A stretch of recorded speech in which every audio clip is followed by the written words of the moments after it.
All right, we're live, everybody. Welcome to this week's episode of the Lumber Word, episode 159, titled "The Fog of War."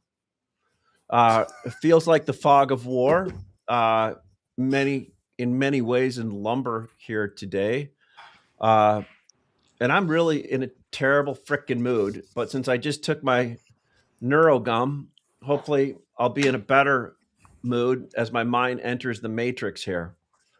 I mean, Um, I did take your Addy today or what? I got everything going. Okay, Everything. good, I'm good, like good, good. I'm wound up. When Everything's when you're not on your Addy, man, I'm like going, ooh, dude. I sat down I at don't my want to desk. talk to you. I sat down at my desk at 7 o'clock after also drinking a vet, and I time traveled up until noon today. Basically, Mm. uh, Are you thinking I dealing did with a lot. trucking? Dude, I was here till 6 o'clock. I told Charles, trucking is as back asswards as the lumber business because you need to No, talk to it's people. more. It's It's You need to more. talk to worse. you need to talk to people on the phone. Talked to like 3 new truckers last night, and they got to get a relationship with you before you do anything. Had one guy on the phone. It's like, yeah, Grid talking to you. We can do some stuff for you. We just can't do it right now. I'm like, okay. He's like, yeah, we weren't doing anything for 5 or 6 months, and all of a sudden, in the last month, we're booked out. This is after talking for 20 or 30 minutes to the guy, looking at 6 o'clock at night. And part of me So says, so so we're dealing with trucking. I feel like told Greg, I just feel like going home and not selling anything because I can't ship it. So why should I sell anything?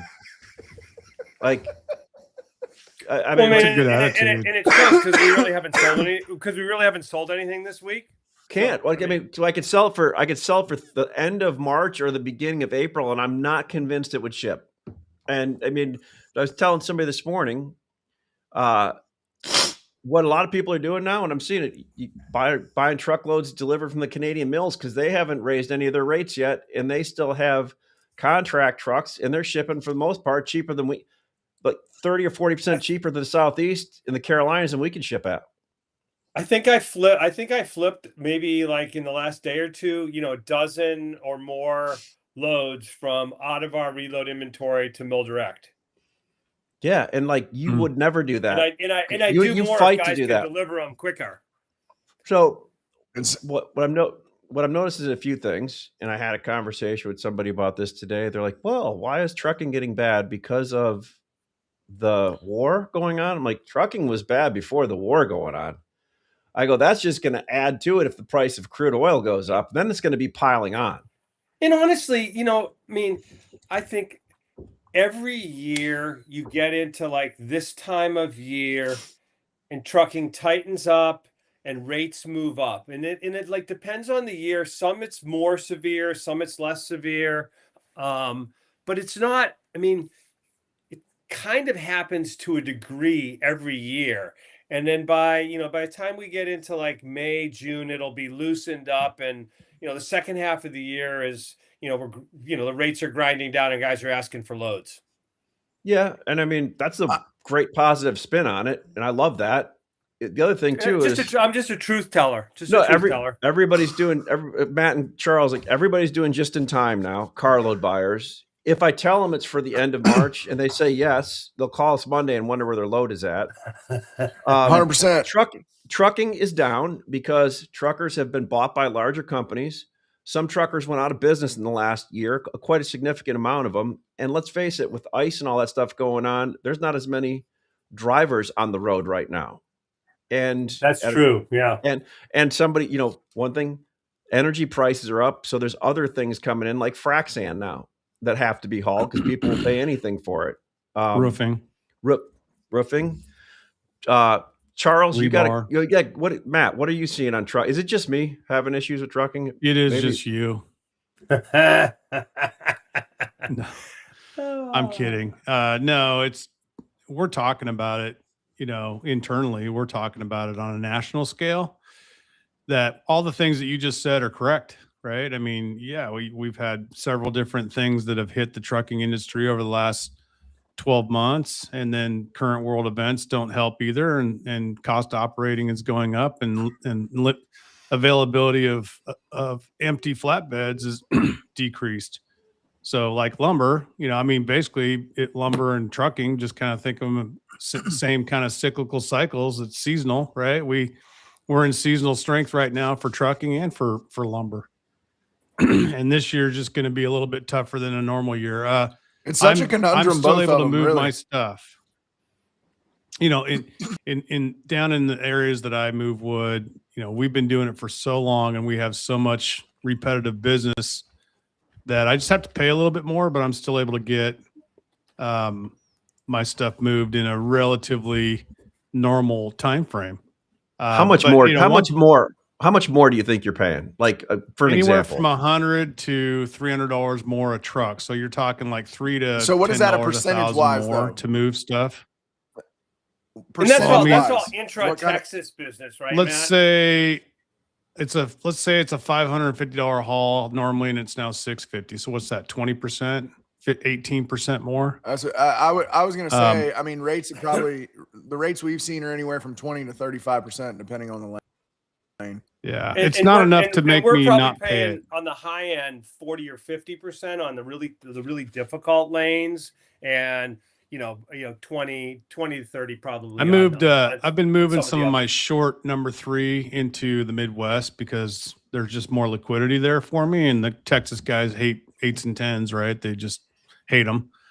And so, 2 months ago or a month ago, I was moving them from Dallas to Chicago for $2,000 a truck, and now it's $2,600. So that's about a 35% increase right there on a longer haul. The local stuff is up maybe 50 to 150 bucks for just local trucks. And it's just part of it was the ice storm that we had down there in Texas. It kind of screwed up logistics for about a week. All the reloads closed for 4 or 5 days. All those trucks that were booked for that week got pushed into the following week, and it's created a bit of a logjam effect. So you have an accordion on the spring out, on the back end. But am I worried about it? No, not really. I'll start worrying about these things when I can't find trucks at any price, and that hasn't happened. So yeah, well, that's like where we are right now in some lanes, or we find a truck and it's that we usually move for $1,000, $1,100, and they want $2,600. I mean, we've paid the big number on a couple of loads to, but I mean, that's.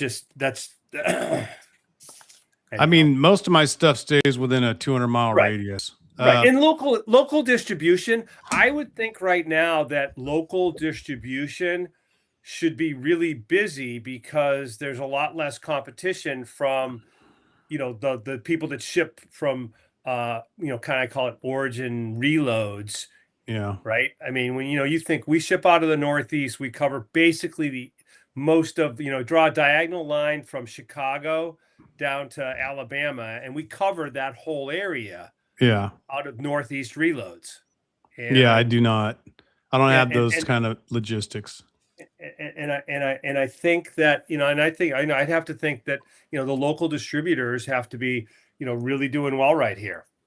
So, but Charles, I want to ask you, you've got your own freight company. Like, what are you seeing on north, south, east, west hauls?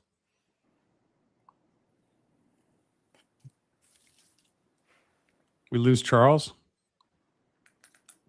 I'm trying. Charles, you hear us? Oh, gotcha. Ones. Yeah. Yes. I mean, across the board, we're anywhere from 20 to 35% on an increase level, right? And you have a lot of people that are reluctant because you're sold at a price. At this point, when you're talking about calls and it's 100, 150 bucks, no brainer, right? I mean, that makes it pretty simple to make a decision. Yeah, I'd kill to do But that. when you're talking about when you're talking about a 400-mile haul and you went from X to Y and that gap's $500, I mean, that's the difference between making money and losing your ass, right? So you've got a real interesting conundrum going on, especially when end users are going to look at, okay, just Ash, to kind of talk on your point, and I think you and I discussed this earlier this week or late last. Very simply put, somebody will buy something, okay, 7 to 10 days is finished. And then 7 to 10 days turns into 48 hours, and they want to know where it's at, right? And they need it bad, and you can't ship it in time because they didn't give you enough room to operate, you're in a scenario where that person's potentially going to step back into the market and buy something that can get there faster. And you've got a double buy scenario, especially in a truck concentrated market such as Southern Yellow Pine. Are you seeing it on the Southern Yellow Pine Halls also the freight? Are the mills still sticking to their freights delivered? Have they raised any numbers? No, they're anywhere from $15 to $25,000. The one thing that I have changed in my business operating is that, you know, if somebody sends me an inquiry and they need it quick, I say it's prompt on the ground, but I give myself 1 week to get it to them. So I would say it's prompt on the ground, prompt. Like but I put a qualifier in now that it might take 5 days to actually pick it up and deliver it.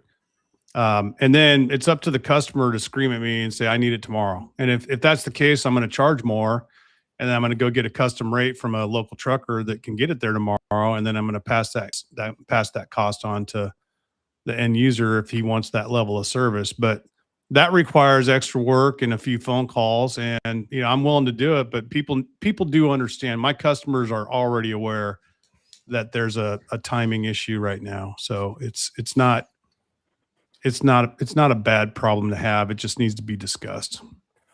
Prompt is such an interesting word in our business, you know. It's like prompt, you know. I had a guy, I got into an what is argument with that? the mill yesterday. This is a funny one. You're going to laugh about this. This guy owes me a couple trucks of an item that I stock, and I don't need them today, but I need them, you know, sometime in March. And so I just reminded him, I'm like, hey, you owe me these 2 trucks. Just want to check on them. You know, are they going to ship this week or next week? They're due this week. And he goes, oh yeah, they're going to get out real soon. And I go, well, is real soon? Is that like the week of 3/16? He goes, well, probably more like the end of the month. I go, that's not real soon, dude.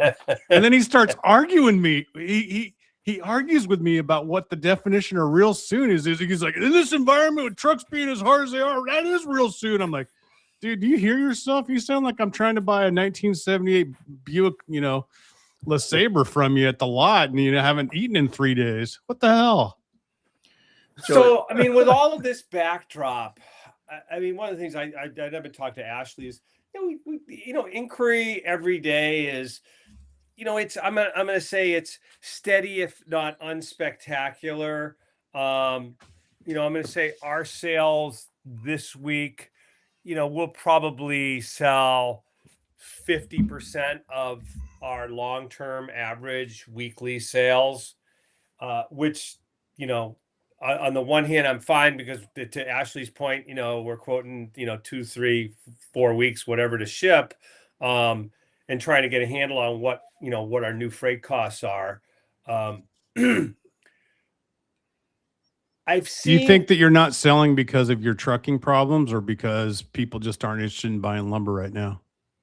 Well, I mean, so like partly trucking because we're quoting, you know, defensively maybe on price and ship time.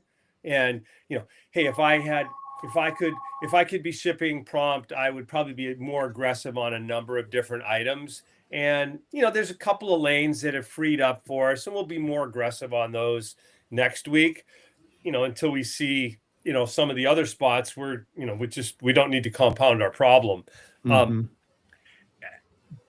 But, you know, what I've seen at the mills is in the East,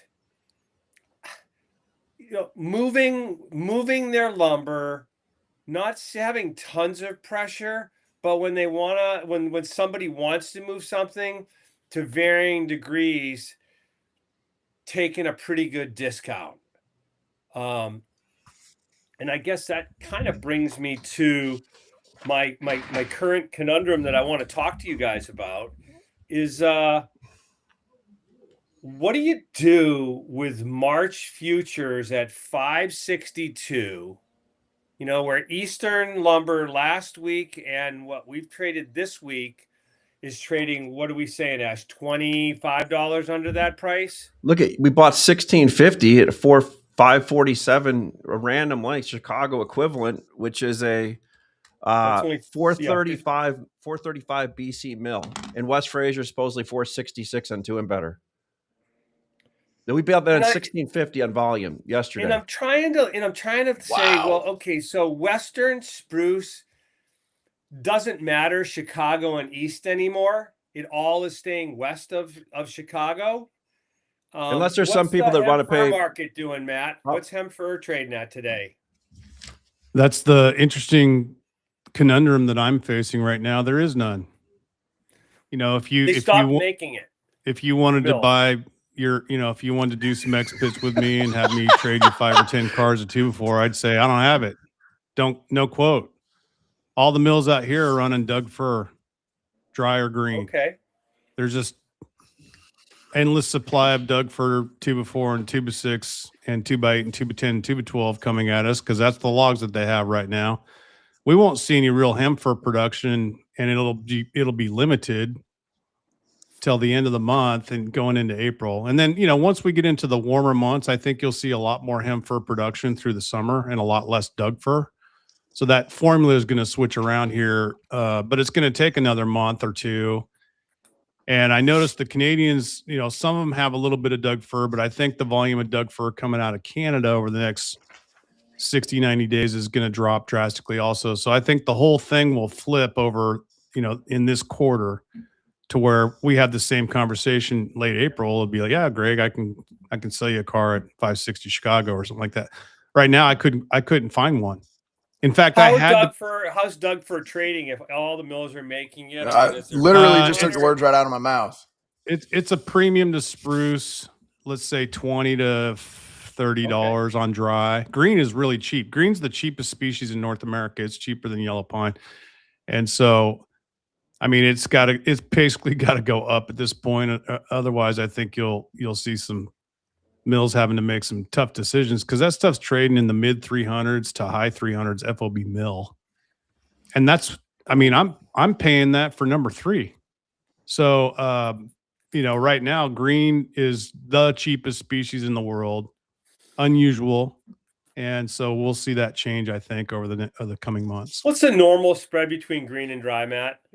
Is there a normal spread? Maybe sometimes it's 0. Sometimes it's 50. Sometimes it's 100. Right now, it's 150. It's 150. Yeah, it's like 100 and something, right? It's significant. And what does it cost? $80 to dry it? Roughly, yeah. I'd or 100. Just dry Doug fir. You don't have to dry it that long. It dries well. It's not like pine. You gotta dry whitewood ponderosa pine twice. You know, you run it for like 65, 70 hours in the kilns. Green to dry is like 35 hours in the kiln. So it's half as much time. It's much more efficient. That's another reason why now I'm going to say, hey, you know, like maybe I'll, you know, like EFP, Eastern spruce, or maybe we just look at making delivery of Eastern in Chicago, right? We should look at that. Yeah. The tallies are tough to load, but you can load them. Yeah. You can just expedite a bunch of your inventory if you've got wood that you can truck, right? You could. I've done it. We're open and available to that to any of our listeners that would like to partake in something like that. I mean, I'd be pounding that drum hard, dude. We have a wide range of items available in different markets. Come and get me. Come and get me. Yeah, because I mean, I looked at the mill that's EFP and some stuff, and there's okay stuff on it, but nothing, not the bread and butter, regular bang around commodity type items that I saw. So maybe that would be a good opportunity to just EFP some of our trucks in the ground. I mean, I would EFP premium 2x4 out of Texas right now if anybody wants to give me a call. I mean, I got those sitting there, and you know, I could do an EFP with you if you've got and they're domestic Canadian product. They're not Euro. So I mean, if you need the Canadian for your panel plant or truss plant for strength rating reasons, I got you covered. Just call me. You know, funny thing you said that, Matt. I've noticed again, everybody wants to buy 2x4 and 2x6 16 still, and never ends. Never, it's crazy, and they're still getting, and that's what mills want to sell. So when you look at the turns of our inventory, which I looked at last weekend, huge turns on 2x4 and 2x6 16s, and they make good money because you don't have to trade them at a huge percentage in order to just keep. If you turn them that 80 times a year, right? I mean, they just keep turning over and over and over. Can we get Can we get Charles to give us the yellow pine report? Yeah, because Southern Yellow I think Pine he's got the good news. is up, and like as Greg mentioned the other day, to me, that spread on the Southern Yellow Pine versus spruce is getting as tight as it's been in a while. It's tighter than, as I Which say, is in the South, surprising. tighter than hen's teeth.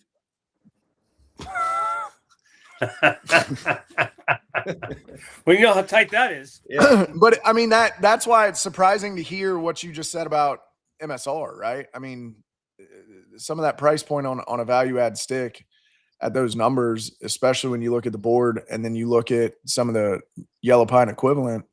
I mean, I'm really confused.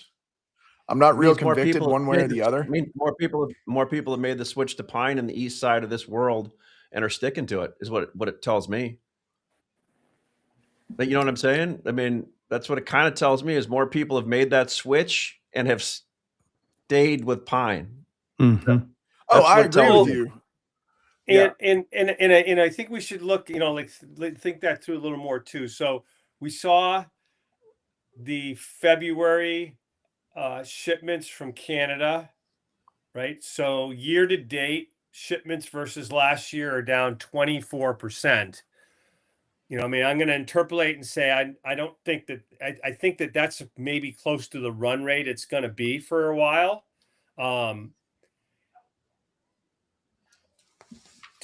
European lumber, I mean, we don't have any hard data yet. Intuitively, we feel like it's a lower number, but the last data we had said it was unchanged. But people say it's down 30 or 40%. Let's just say it's down something. US West production, Matt, flat. Yeah. Charles, Southern pine production right now, flat. It's flat based on after curtailments last year. Yeah. Yeah, so like maybe lower than it was last year. Lower actually. than last year, yeah. That's what I'm Well, I saying. mean- It's lower than last year. And so then I go, so is demand down by that much? Is demand down 25%? I don't know. And my answer is no, it's not. So where's that gap? Is that gap in we've taken that much inventory out of the system? Or what am I? I'm down to this thing is like, what am I missing based on what I'm hearing? I would think prices should be higher. Well, they might be if we have this same conversation in 30 days. But we just came out of really terrible hard winter conditions, and we're not completely out of the woods yet for some parts of the country, but it is spring now, or almost spring. And I think there's been a little bit of a slow start in terms of people wanting to bulk up inventory. I also think that a lot of our big customers, the big multi-location outfits, they don't want to spend the money. They have their VMIs, they have their contracts, they're content with keeping moderate amounts of inventory. They might add a little bit here and there on some of their key items, but they're not going to load up for 90 days worth of wood. And that gives you and me and Charles and everybody else that has a little bit of fluff wood in their inventory a chance to become more a part of their business on the trucking side, right? So I think that kind of a market is going to be less exciting and probably a little bit more boring. When I was in Texas last week, I didn't feel like anyone had an inordinate amount of inventory. It was pretty medium, and some cases I thought low, but nobody had high inventory. And so, that's a market that's 4 to 6 weeks away from the producer.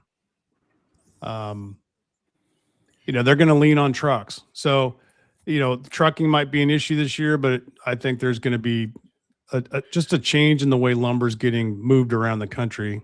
Do you guys think we were smoking too much hopium the last three podcasts? Because when I go back and look at them, like, we were wrong. The market's actually trading down right now, and as much as it may not show it on some print prices, but I can tell you this: like Greg said, if mills want to move something, they're taking whatever frickin' price they can within reason to move it on Eastern spruce. Yeah. I can't. And see, I'm that's the gonna- polar. I mean, that is the absolute polar opposite to Southern Yellow Pine. Solar. Mhm. I mean, Pine caught sorry. a bid. I mean, Kip Yeah. and I were talking about it last week. I mean, it really has caught a bid, and I think it's caught a lot of people off guard. And Greg, to your point, where's that 25% or where's that missing link, right? I think we're seeing a change in how people buy lumber.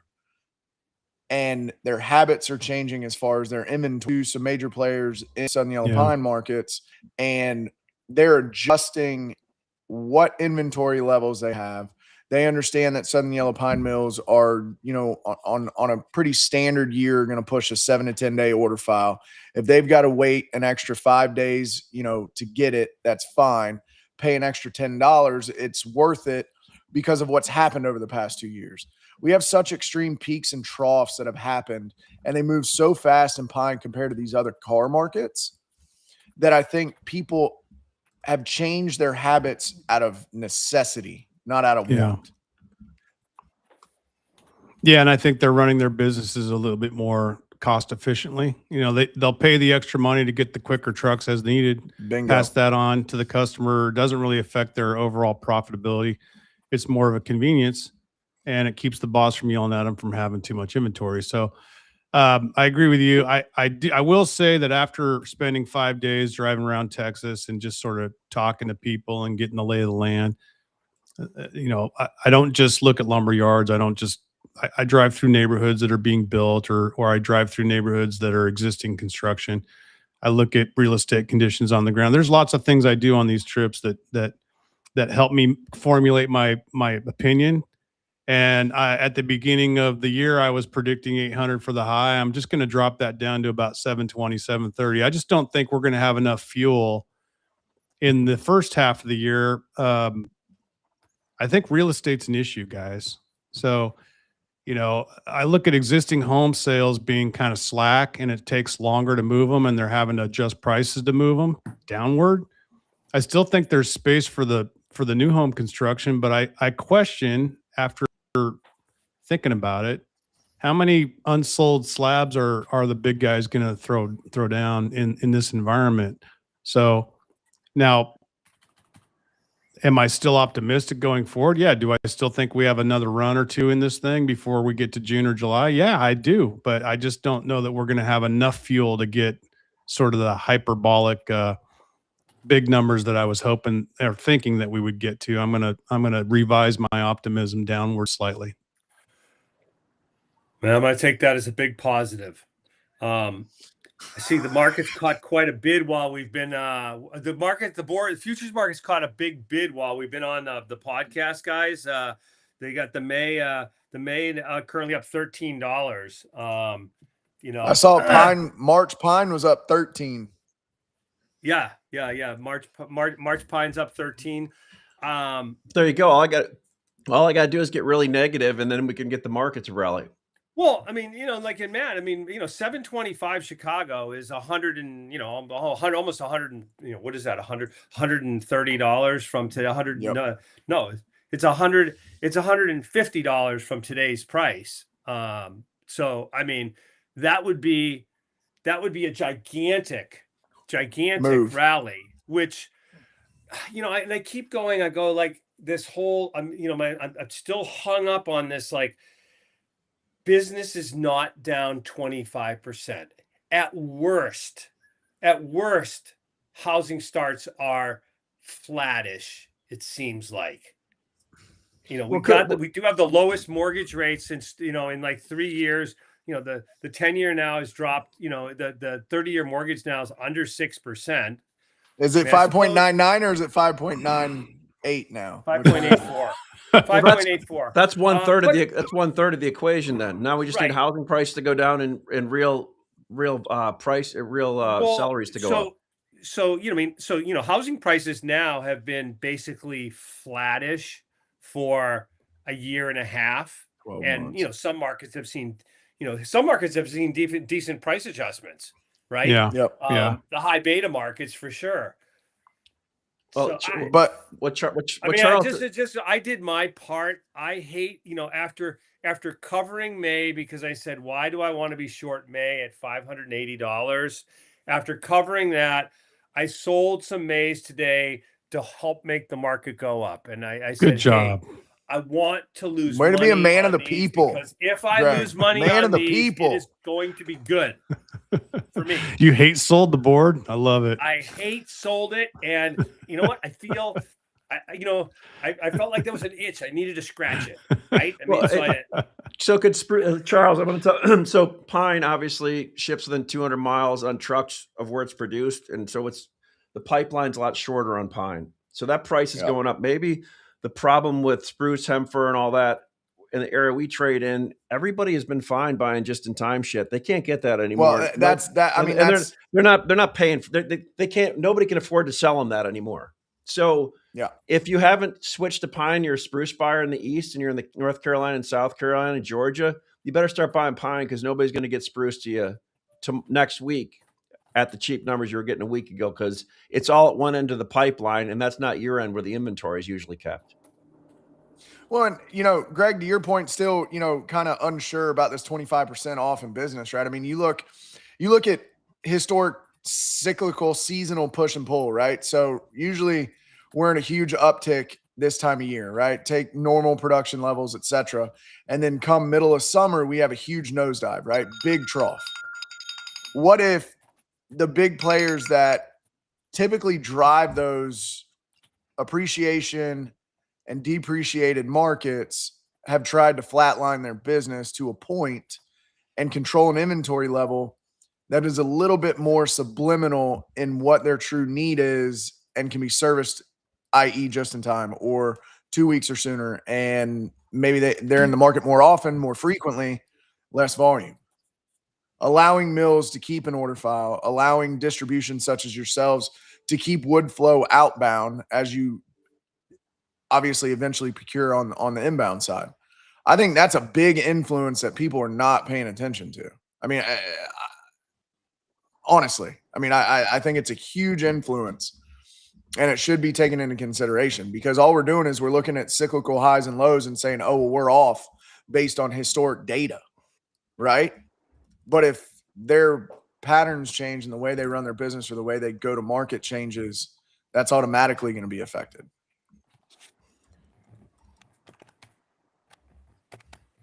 Makes sense. You had quite a laundry list of things you wanted to talk about, Ash. Why don't you go through some of those? Let's take a look at it here. Sorry, this thing's going slow. I'm trying to open my computer up. I keep telling you I need a new one here. Here we go. So we talked about numbers are down on certain things in the East when you have to move them. Now, with that said, there's certain items that mills aren't showing a lot of. I haven't seen a lot of stud items. Have you, Greg? Showing up? I mean, the 8 and 9 foot stuff, like a little bit, but not a lot. And maybe that's because, Matt, you're probably not making a lot of 8 and 9 foot hem for studs right now, right? We're making Doug fur, lots of it. Well, and if you look at like the competition from the Western, there's you brought up a point yesterday. We're shipping from our mill all the way to Wisconsin because we're undercutting Western spruce, right? I can't buy anything worth really buying out west. I might as well just have my PO book closed. There's really not much. If I was going to speculate on something, I'd go buy a bunch of green Doug fir, standard butter and 2 and butter 2 before, because it's way cheaper than everything else. But that's it. There's no reason for me to go buy a bunch of premium price dry Doug fir dimension. There's no reason, and there's not much availability of spruce 2x4 and 2x6. I did buy some inland spruce out of an Idaho mill that was $50 cheaper than what a Fraser can for Toco would have sold me. But it was one car, right? It's not 10. So, I'm not really, I don't really want to buy a lot more lumber at this point anyhow, because I've already bought it, but I'm always filling in, and even doing that is kind of pointless right now in the West. There just isn't that many good deals around. So all the good deals are coming out of your region for sure. Matt, like maybe you can help us.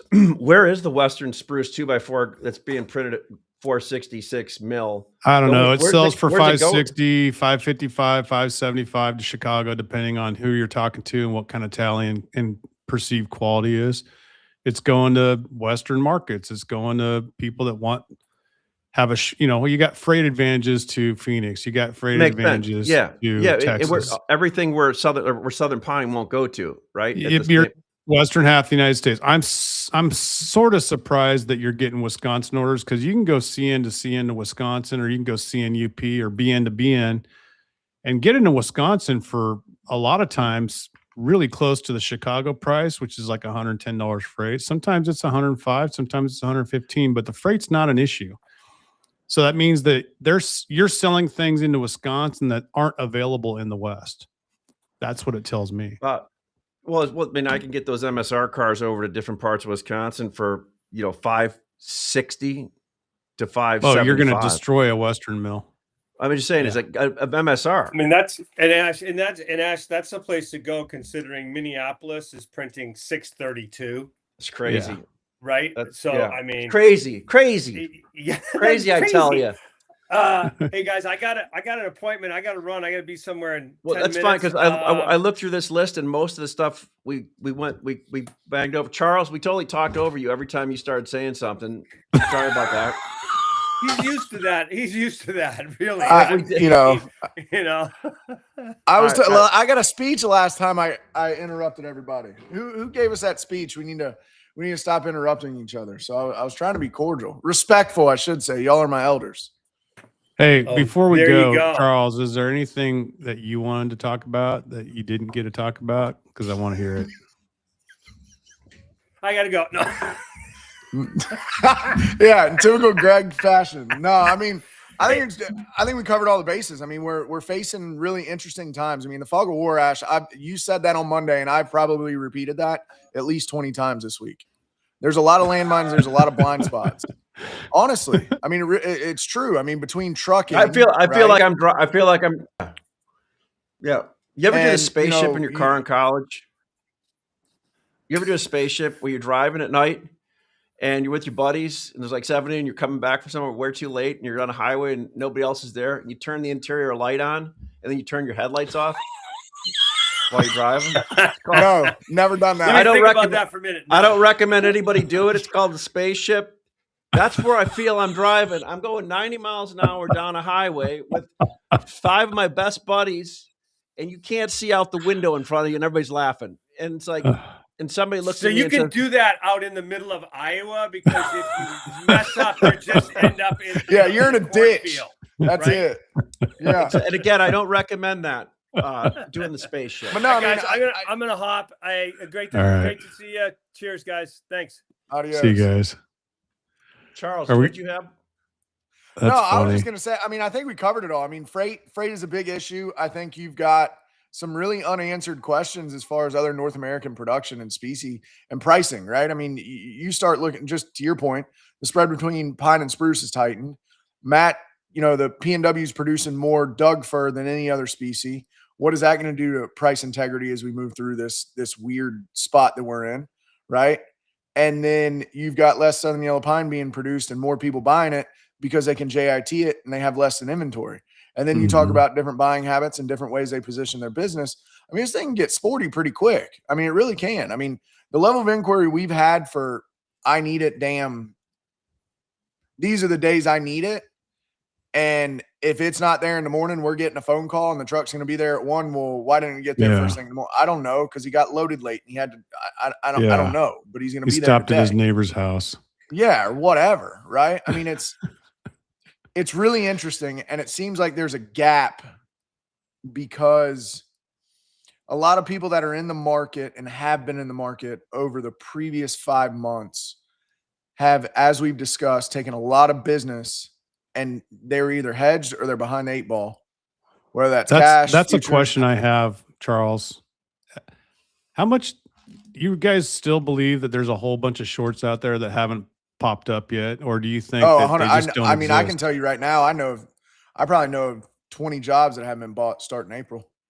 Because one thing I noticed in my travels around the state of Texas was normally I see a lot of that jobber inventory sort of pre-stage, ready to go. Didn't see hardly any of it this year. So it makes me wonder, do they not have the business? Did the jobs get delayed, or have they just not bought it? And I don't know the answer to the question. And sometimes I question myself. I think it's C. Because it's paid people to wait for 2 years, Matt. It's paid people. You have made more money if you waited. It paid you to wait the whole month of February. Think about it. I guess the question is, did anybody transfer that risk to somebody else, and who's holding it, right? Yeah, I'm curious. I mean, I've heard how it unravels.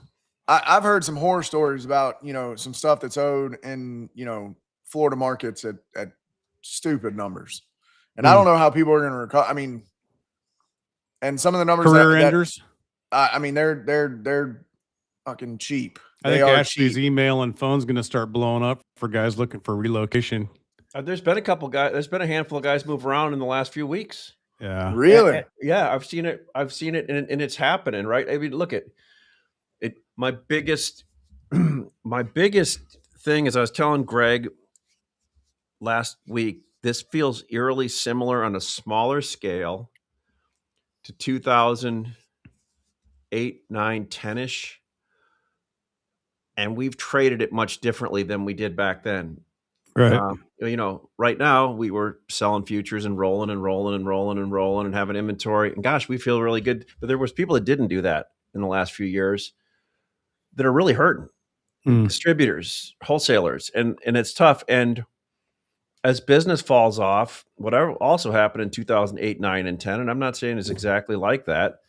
I told our credit department, what you got to be careful for is that person that calls you one day and says, hey, the person you haven't sold in 2 years that calls you and pays your number on 7 or 8 trucks and wants them delivered in 2 days.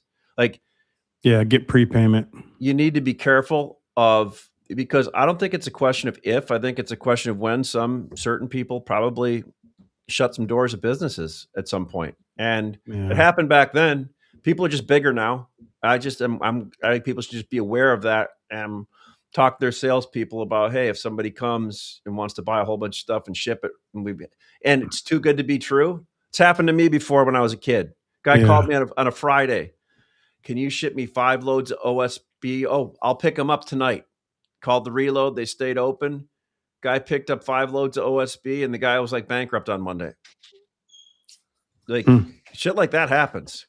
Oh, 100%. I will say that there's a huge difference between now and then, and the one now is just there's a lot more liquidity. In that time period you're talking about, liquidity was the real problem. We don't have that problem. We have liquidity. And OSB was only $99 1,000 back then too, I think, if I remember right. Wow. But, all right, boys. Well, it's been good. I'm going to jump back on the trucking phone. I'm glad to be back, and I appreciate that you guys are. You kind of made me feel a little bit better because, I have had a busy week, but I see what's going on in the West, and it's frustrating, and I kind of get what you and Greg were talking about, Ashley, your frustrations. I feel the same thing. So I feel better. I think we all after having this. This benefits me sometimes to just listen to what you guys are going through, but also realize that it's not all bad, right? It's not. It's just like you said, fog of war. It's like you're running through a minefield. You got to make sure you're paying attention to where you're stepping, and you can't just blindly do the spaceship like what you said. So thank you. Yeah, you bet. I'm going to use that one. No, seriously. I'm sitting in this office. Greg's out of the office right now. I'm sitting here by myself, so I can go batshit crazy sitting here sometimes when I'm looking. When I'm looking for I wonder trucks. what you do all day by yourself in there. You don't. What are you doing there? Or nothing. I sit here and wait too long till my wife calls me and asks me if I'm coming home, and I look, it's 6 o'clock. I'm like, I haven't got my ass out of this chair yet. Oh gosh. So, yeah, it's better when Greg's here because he gets up and moves around every now and then and goes home and tells me I should do the same, go work out and stuff. He's wise. You should pay attention to him. Yeah. All right, boys. All right, guys. Appreciate it. All right, bye.